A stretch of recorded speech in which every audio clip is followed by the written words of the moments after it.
Untuk hari ini kuliahnya itu tentang penyakit kongenital pada mata ya, tetapi karena terlalu banyak sebenarnya itu penyakit kongenital pada mata, sementara waktu yang diberikan hanya 1 jam. Jadi yang saya mau tekankan sini ada satu masalah, ada satu penyakit pada mata yang memang secara kongenital dan dia banyak akan kalian jumpai ya, akan banyak kalian jumpai baik misalnya nanti kalian bertugas di puskesmas ataupun kalian bertugas di rumah sakit. Ini banyak kalian akan jumpai ya, yaitu retinopathy of prematurity ya. Jadi ini retinopati yang terjadi pada bayi-bayi prematur. Oke, saya share screen.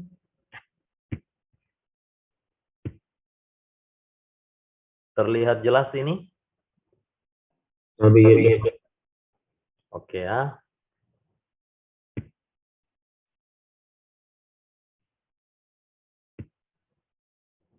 Ya, jadi saya fokus di retinopathy of prematurity karena memang kasusnya ini sangat banyak ya, karena baik kita mengingat bayi-bayi itu banyak yang prematur, apalagi memang di zaman sekarang itu sangat tinggi angka kejadian bayi prematur seiring dengan tingginya angka tindakan persalinan melalui seksiosesaria ya.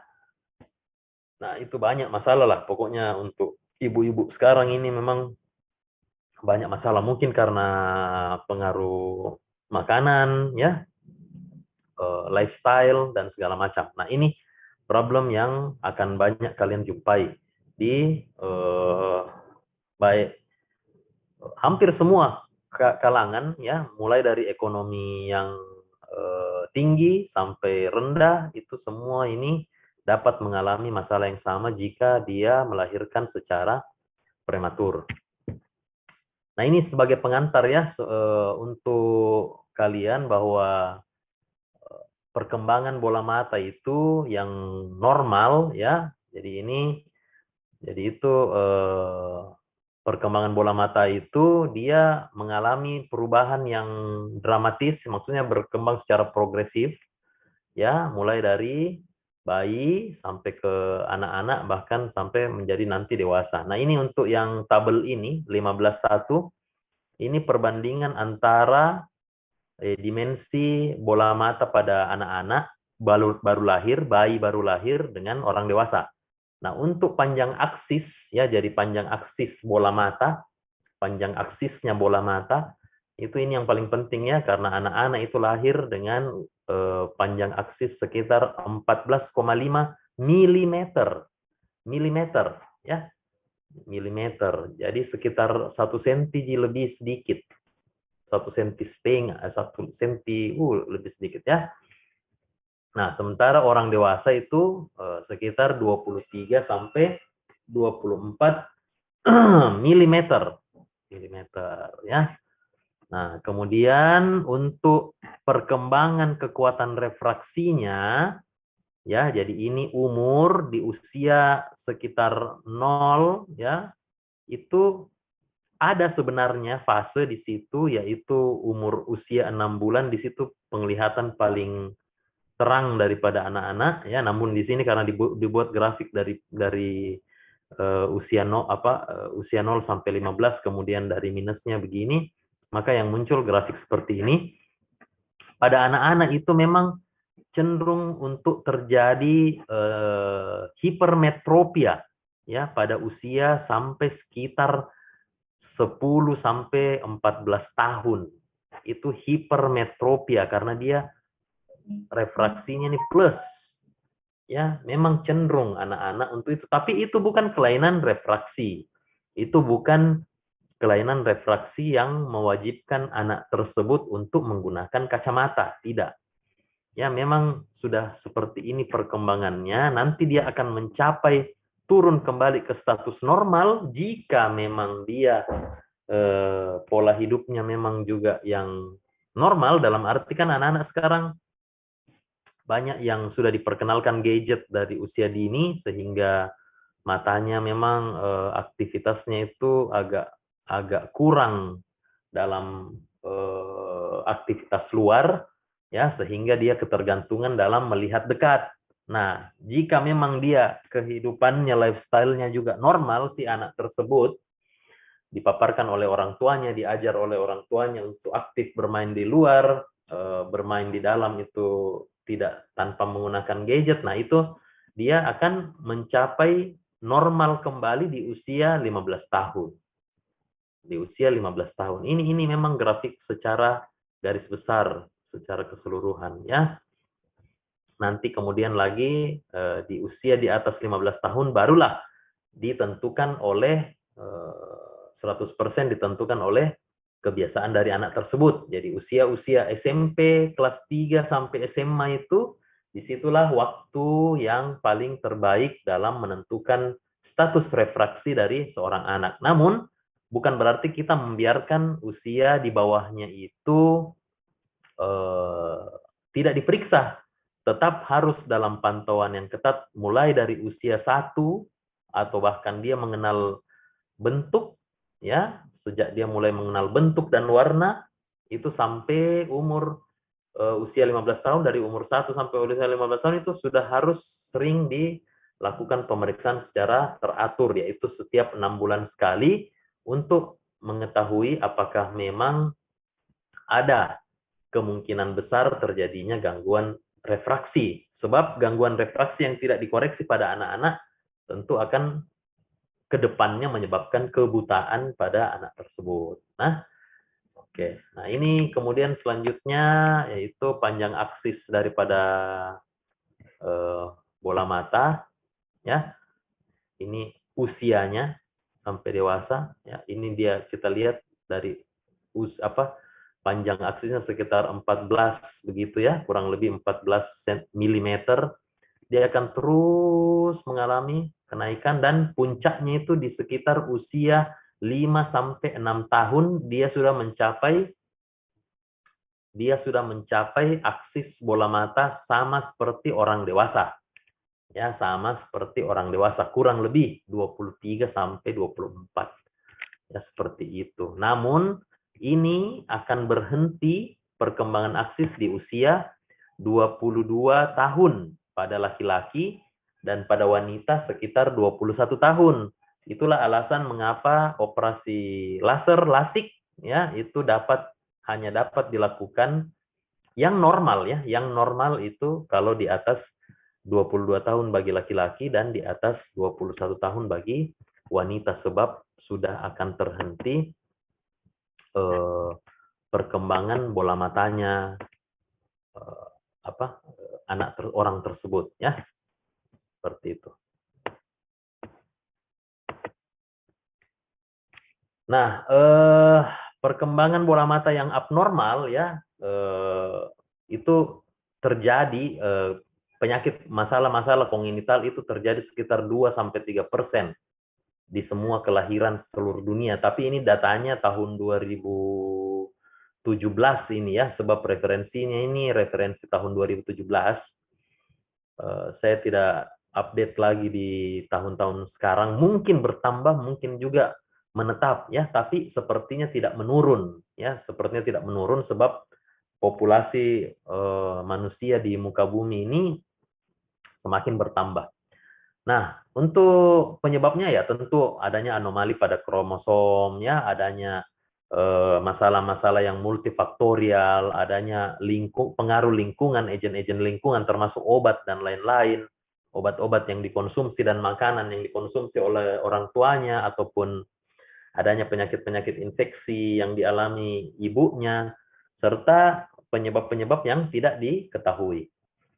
Nah, mengesampingkan masalah penyebabnya, untuk masalah perkembangan daripada mata anak-anak itu sendiri, maka masalah di kongenital pada anak-anak itu dibagi menjadi 6, ya. Ada namanya agenesis, yaitu kegagalan dari perkembangan bola mata. Ini contohnya pada anophthalmos. Kemudian ada namanya hipoplasia. Hipoplasia ini dia terhenti terhenti perkembangannya seperti hipoplasia dari nervus optik. Kemudian ada juga hiperplasia, ya, perkembangannya berlebihan, melebihi yang dari seharusnya, dari normal. Contohnya distikiasis, ya. Kemudian ada namanya disrafia. Nah, ini kegagalan dari fusi, kegagalan dari penyatuan. Ya, contoh pada koloboma dari koroid. Jadi koroid itu seperti suatu lembaran pada segmen posterior yang tertutup vaskuler, tetapi dia ada celah-celah yang terbentuk. Nah, itu namanya koroidal koloboma. Kemudian juga terjadi kegagalan dalam pembagian ataupun membentuk kanal saluran. Nah, ini biasanya pada kongenital obstruksi ductus nasolacrimalis, ya. Kemudian juga ada struktur-struktur yang seharusnya mengalami obliterasi atau peluruhan, tetapi dia justru persisten. Persisten adanya, ya, seperti persisten fetal vaskulatur. Contoh pada pembuluh darah arteri hialuidea pada corpus vitreus, ya. Itu arterinya memang ada untuk memvaskularisasi lensa dulunya, tetapi seiring dengan usia kehamilan yang akan melahirkan, ibunya akan melahirkan, maka dia akan mengalami obliterasi. Pembuluh-pembuluh darah yang tidak dibutuhkan itu, yang sudah memenuhi fungsinya, mengalami obliterasi.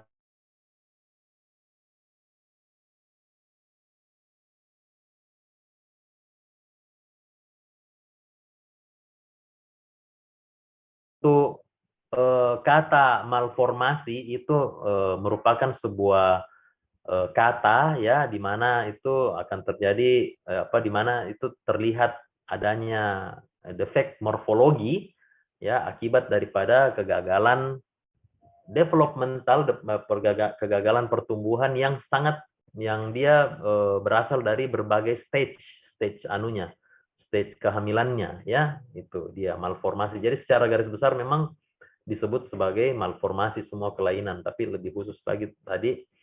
Nah, kemudian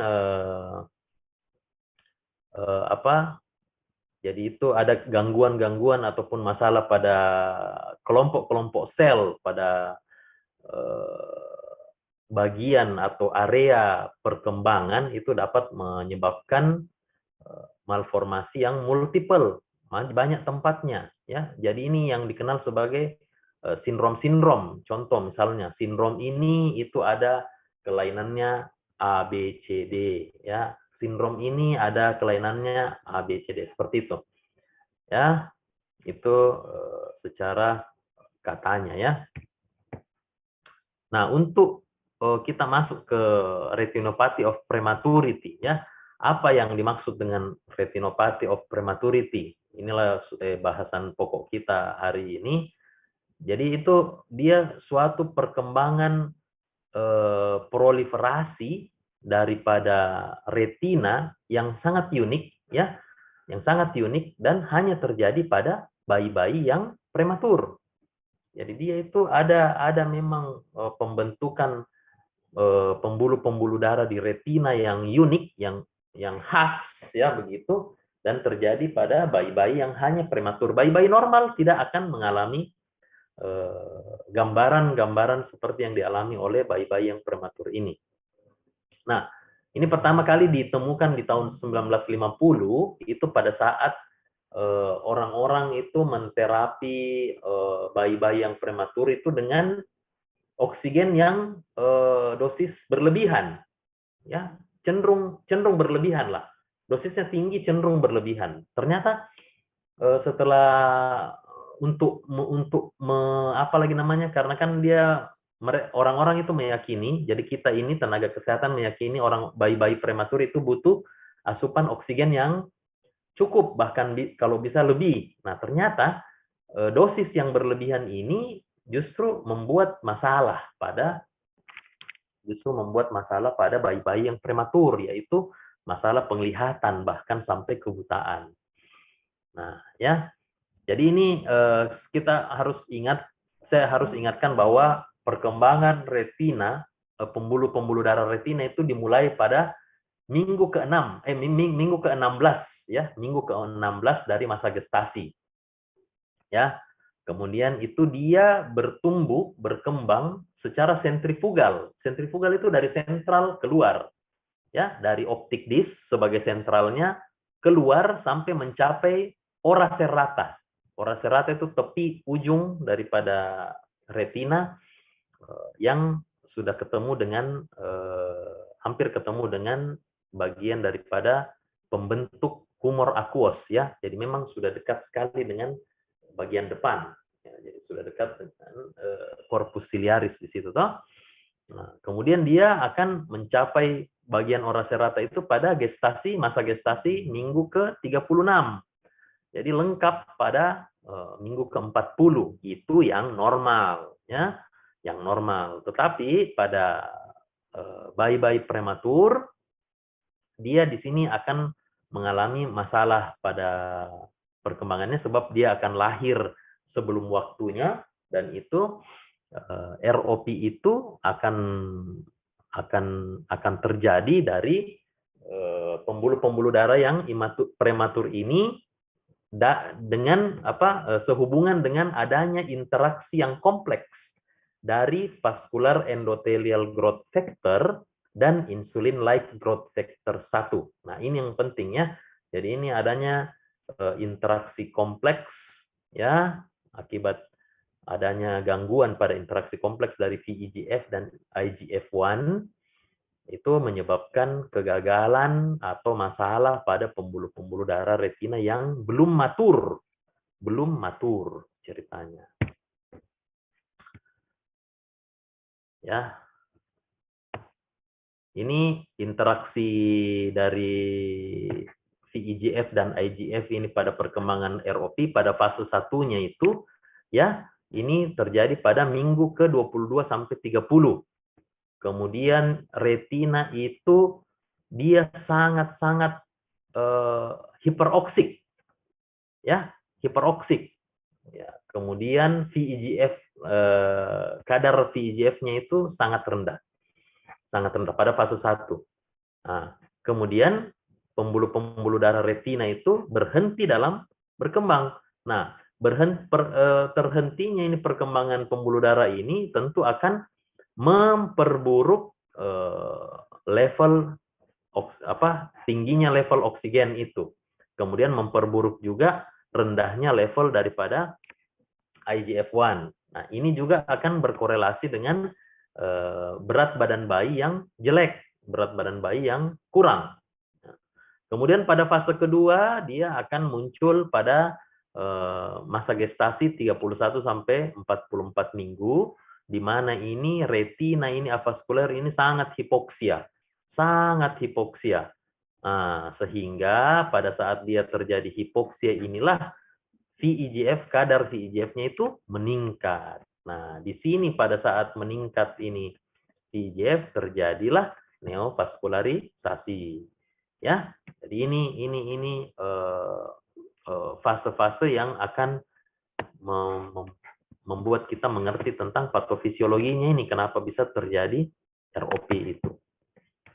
Ya, nah. Kemudian ada badan ada grup yang ya yaitu namanya International Classification of ROP, Retinopathy of Prematurity, ya itu dia membagi stage membagi ini klasifikasinya ROP ini berdasarkan stage, zona serta extension daripada penyakit ini. Nah, untuk stagingnya itu ya tentu ada stage 0 ya. Stage 0 itu cuman kita dapatkan vaskularisasi yang imatur saja. Kemudian stage 1 terbentuk garis demarkasi. Garis demarkasi itu garis batas. Contoh misalnya batas negara. Negara A dengan misalnya yang di daerah Kalimantan itu, Kalimantan Utara, di mana batas negara Indonesia dan batas negara Malaysia itu ada garis demarkasinya. Nah, kemudian yang kedua ridge. Ridge itu peninggian dari garis demarkasi tersebut.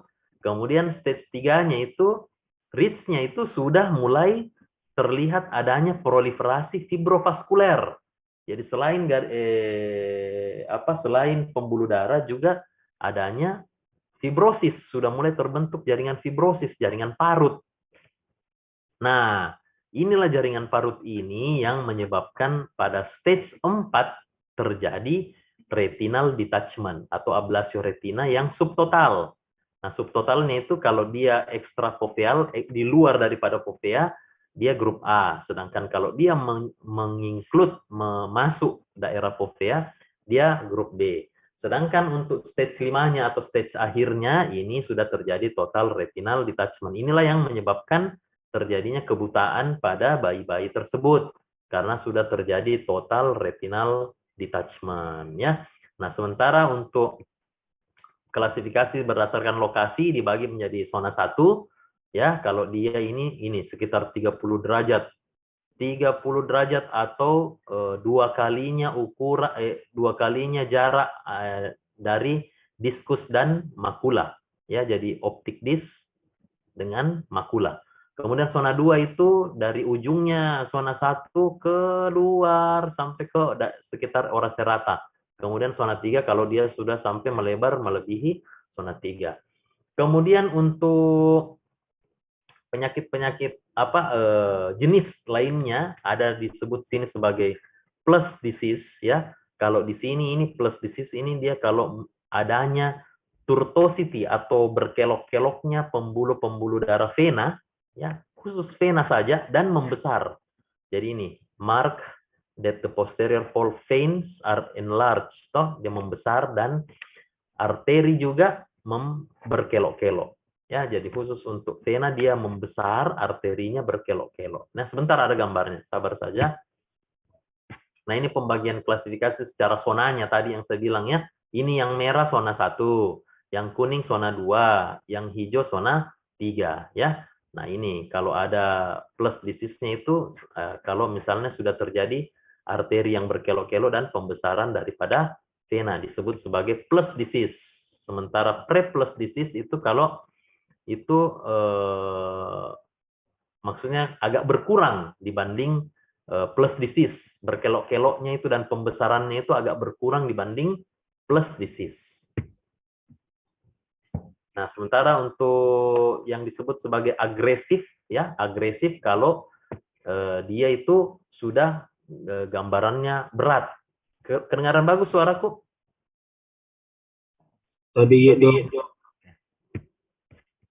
Tunggu.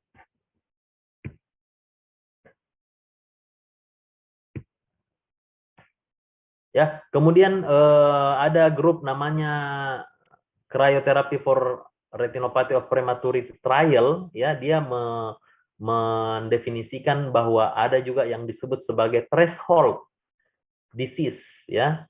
Penyakit threshold disease, ya. Itu pada saat khusus untuk daerah arah jam 5 sampai jam 8 itu dari stage 3 itu di zona 1 dan zona 2 yang disertai dengan berkelok-keloknya arteri serta pelebaran pembuluh vena. Ini memang agak ribet, ya, tidak perlu kalian yang penting apalagi namanya yang di tabel-tabel serta gambar-gambar itu kalian nanti pelajari baik-baik.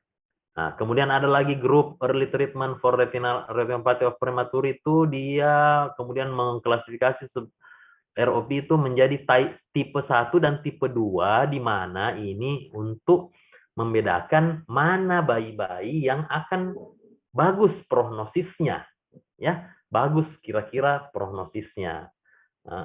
Gitu, ya, sebelum terjadinya penyakit atau threshold disease tersebut.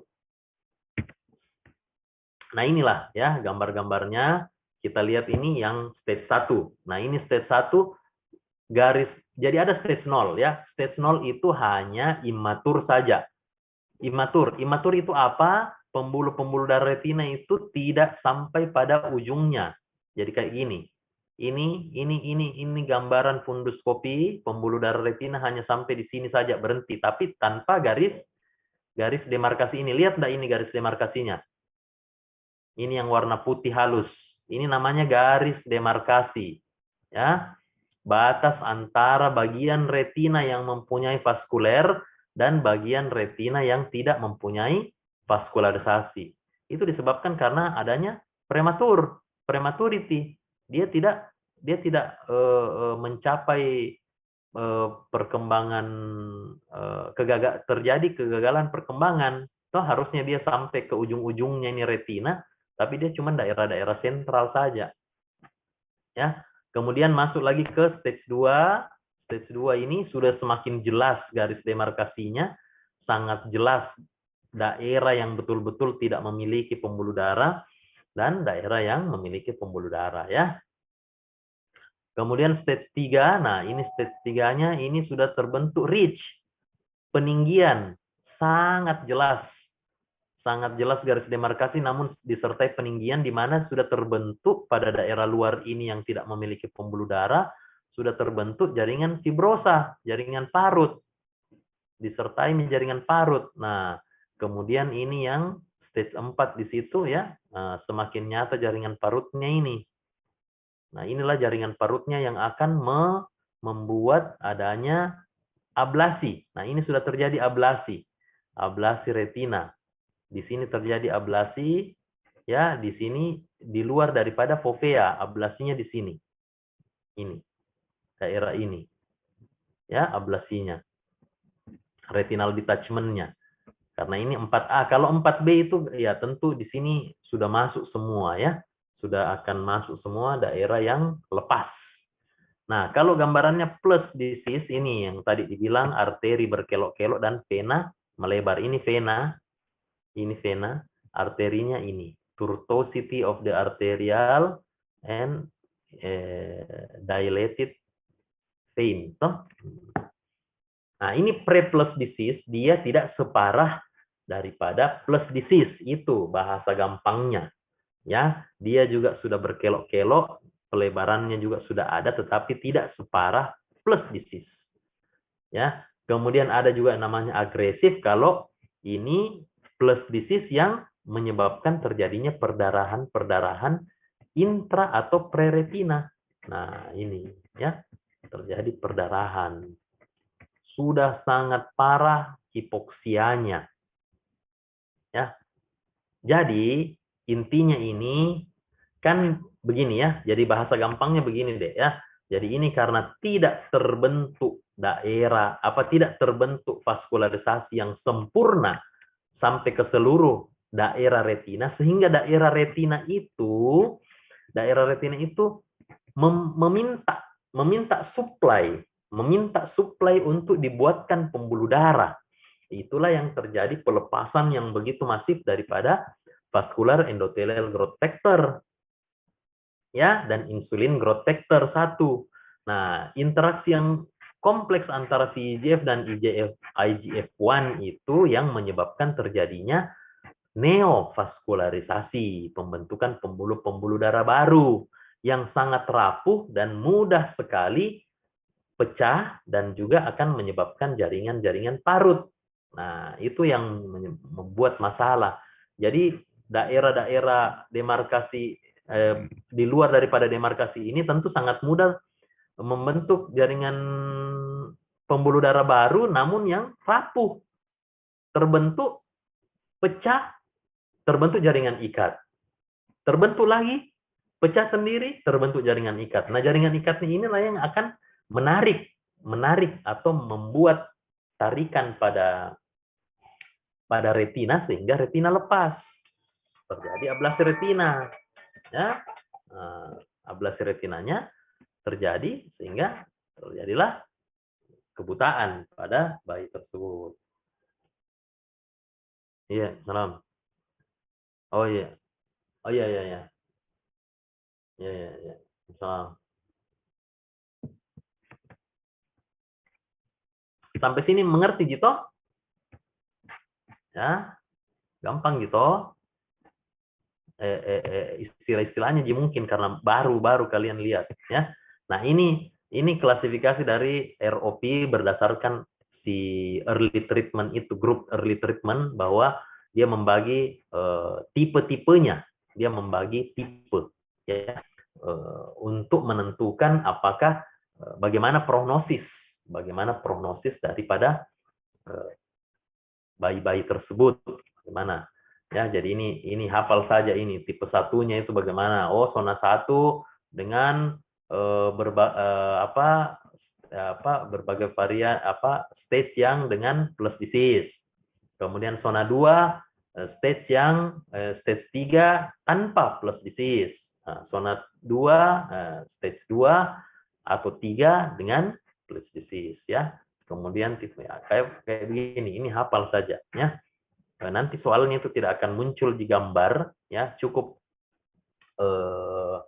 kata-kata saja dan definisi-definisinya. Makanya apa ya, pembagian berdasarkan stage, pembagian berdasarkan zona, itu kalian yang harus kalian hafal ya, seperti dengan gambar ini. Tuh, ini stage. Nih, lihat. Stage tadi kan itu stage 1 sampai 5. Tidak ada gambaran 5 di sini karena 5 itu sudah terjadi ablasi total yang total ablasi retina yang total ya, total sudah membentuk funnel. Apa ya funnel? Apa ya? Cerobong ya, cerobong. Funnel itu apa ya artinya? Bahasa Inggris. Funnel ada pernah kau lihat yang apalagi namanya ini? Kon-konnya itu ini, kon-konnya polisi yang di jalanan, pembatas-pembatas jalan. Itu yang seperti begitu gambaran funnel ya. Puncaknya itu, apexnya itu berada melekat pada nervus optik. Sementara itu basisnya yang berbentuk segitiga begitu, itulah ablasi retina yang terjadi. Maaf ya, saya tidak masukkan gambar. Sebenarnya ada gambaran USG-nya, tapi saya tidak masukkan di sini. Tidak apa-apa. Tidak apa-apa, itu yang pada stage 5. Nah, ini untuk diagnosisnya. Diagnosis itu harus ditegakkan melalui pemeriksaan funduskopi, dan itu harus dilakukan pada semua bayi-bayi yang bayi prematur, khususnya yang dia lahir itu kira-kira lebih awal atau maksudnya kurang atau sama dengan minggu ke-30. Jadi kalau dia lahir kurang dari atau sama dengan 30 minggu saja, kemudian berat badannya itu kurang daripada 1.500, itu wajib. Ya, wajib. Tetapi semua bayi-bayi yang prematur meskipun dia 32, 34, kalau dokter anaknya curiga ada terjadinya ROP, maka perlu dilakukan ya. Nah, ini ya. Jadi dia harus di minggu ke-4 postnatal itu atau 1 bulan itu sudah harus diperiksa ya. 1 bulan usianya harus diperiksa. Nah, ini dia ya, bagaimana rekomendasi untuk follow up-nya. Follow up ya. Jadi kalau follow up-nya itu tiap minggu itu dilakukan pada yang vaskularisasinya imatur di zona 1, di posterior dari zona 2, stage 1. Nah, ini ya. Nah, kalau dia follow up-nya 1 sampai 2 minggu kayak begini. Ya, follow up-nya 2 minggu kurang lebih ya, 2 minggu sampai 3 minggu ya. Ini stage 1-nya ya, atau 2 pada zona 3 saja. Kemudian sudah terjadi regresi atau penyembuhan, perbaikan ya dari ROP pada zona 3. Makanya dia follow up-nya lebih lama waktunya. Nah, ini ya, ini perlu juga ini karena ini suatu masuk dalam grup leukokoria. Leukokoria itu apa? Leukokoria itu bintik putih pada pupil. Nah, ini apa-apa di diagnosis bandingnya? 1, retinoblastoma. 2, yang saya bilang tadi menetap, harusnya obliterasi pembuluh darah di vitreus, tapi dia menetap persisten fetal vaskulatur. Yang ketiga, retinopathy of prematurity. Yang keempat, katarak kongenital. Nah, yang kelima ini selanjutnya yang lain-lain ya. Tapi empat ini sangat penting dalam diferensial diagnosis daripada leukokoria. Ini harus dihafal. Oke, ya sudah mau habis waktunya. Ada pertanyaan?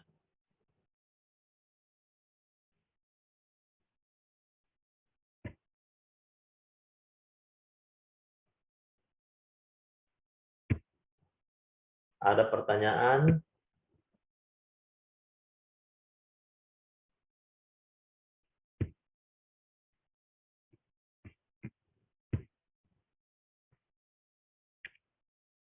Ya, hafal kok baik-baik ini nah. Nah, ini tabel-tabel, perhatikan tabel dan grafik ya. Kemudian ini apa?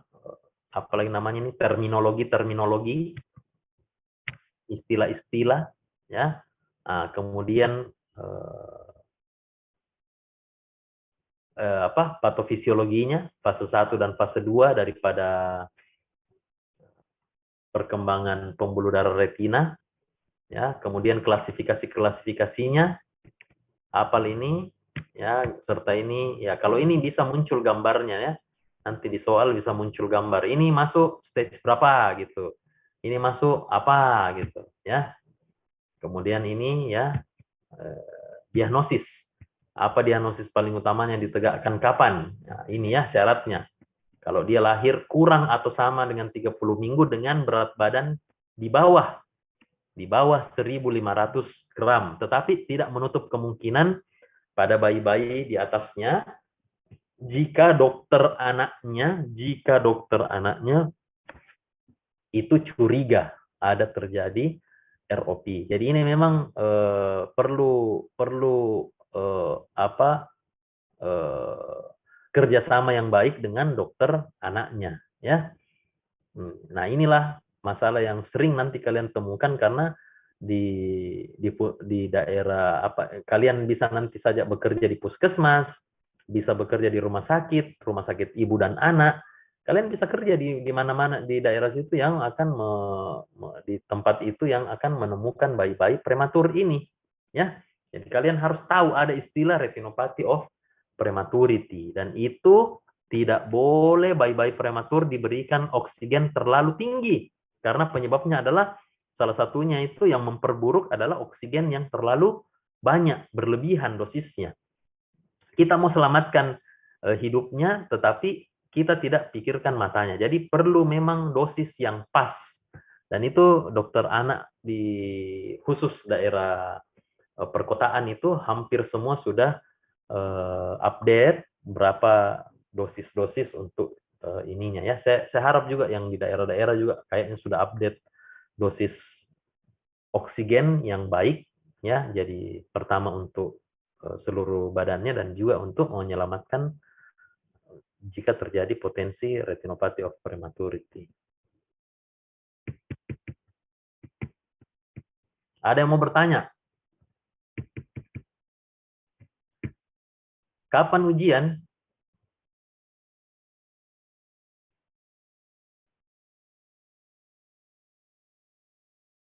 Kapan ujiannya? Tapi tanggal 16 Desember no.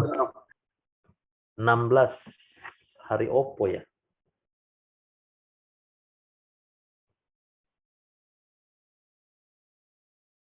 Tapi dok hari Rabu. Hari Rabu di.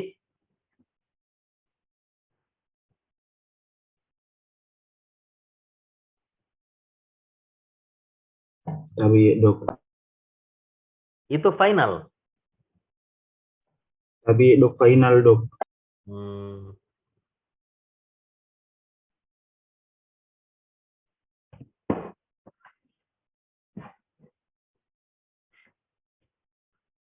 Kalau ujian apa lagi namanya itu?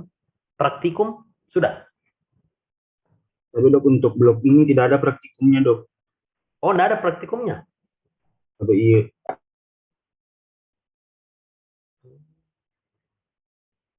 Jadi cuman tutorial dengan ujian final. Tapi dok berserta ujian remedial teori dok. Oke, oke. Oke, kalau tidak ada pertanyaannya, jam berapa kuliahnya selanjutnya? 8.30. Tapi iya dok. Oke. Ya, kalau begitu kita akhiri saja. Silahkan ditutup ketuk kelas.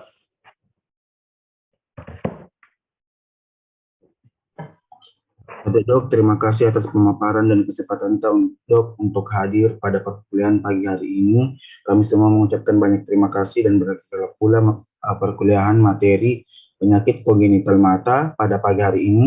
Dan marilah kita semua sama-sama mengucapkan hamdalah. Alhamdulillahirrahmanirrahim. Tapi dok, sekali lagi terima kasih banyak dok. Iya, terima kasih Selif ya. Assalamualaikum Bagi dok. warahmatullahi wabarakatuh. Waalaikumsalam warahmatullahi wabarakatuh dok. Baik, terima kasih banyak dok.